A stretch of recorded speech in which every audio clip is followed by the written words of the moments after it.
tatanungin si Sir. Ano po pangalan nila? Junar Capistrano po. Junar?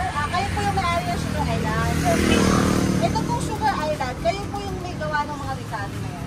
Opo, kami po. May manufacturing plant po kami sa Laguna, sa San Pablo City. So sa inyo talaga? Opo. Tapos dito po ba kayo nagsimula sa ganitong pwesto? Actually, idea ko lamang po ito kasi since nauuso naman nung una pa nakita ko yung mga food cart. Diba? Usually nakita natin mga shawarma, mga street food. Pero yung concept na halo-halo sa ganito, parang sabihin ko ako pa lang kasi po, yun pong iba na mga well-known na kumukuha ng mga halo-halo, mga well-known brand, yung sikat na brand sa Pampanga, tapos yung halo-halo sikat sa San Pablo City, Cisco na Kulali. Usually po sila sa amin po kumukuha ng mga ingredients.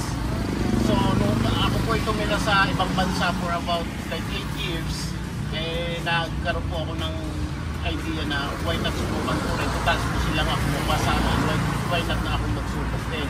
So ngayon, doon sa ibang bansa, nakikita ko yung ice cream na nakalagay sa mga food cart na ganito. So ang idea ko, itong aming lumang truck gagawin. And it works. Sa iyo po itong truck na to, inaayos nila? Pinaayos ko lang kasi luma na siya. Pinaayos ko lang. Pero kamusta naman po yung perfect? Malakas naman.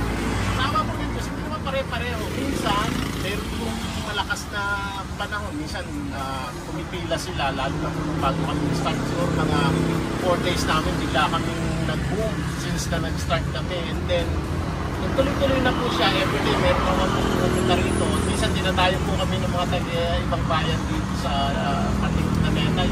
Yasis. Tulad namin, dumadayo din kami kasi galing po kami ng Villasies. Po. Simulan na natin pa namin yung halo-halo nyo. Talagang Salamat naman po. gano'n na po kayo katagal? Ito? Nag-start po kami February 20. February 20 This na? year lang po. Anong oras po kayo open? Usually po, nag-open kami 11. Hanggang natatapos ng alas 4. Pero pag there are times po na pag marami pumipili, umaabot kami ng alas 4. Ito kung galing kami ng opereta, nakita namin ako. Kasi natikman na nga namin, bumabalik-balik na kami.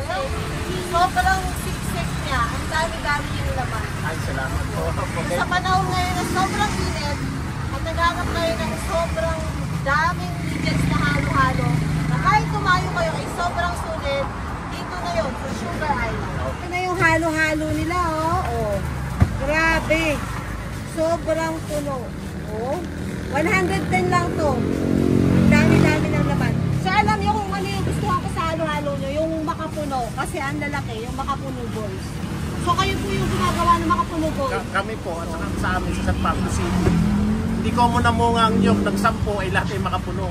Pa isa-isa lang po yun. So kaya po yun ang nagiging unique sa ating produkto na yung isineserve namin dito sa Sugar Island, Magnum halo-halo, and mga 100% pure na makapuno.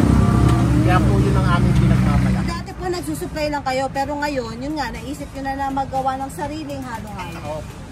Para ma-serve natin ang mas maganda sa ating mga customer. Na mas mura at mas sulit. At mas siksik, sobrang dami. Opo. Sobrang dami po. Salamat po. Maraming salamat po sa inyo, ma'am, sa pag-cover niyo sa amin. Sana po huwag kayong madadala. Ay, hindi po kami magsasawa. Very thankful Dahil ito po yung ako. paborito mo. Salamat po. Ayun,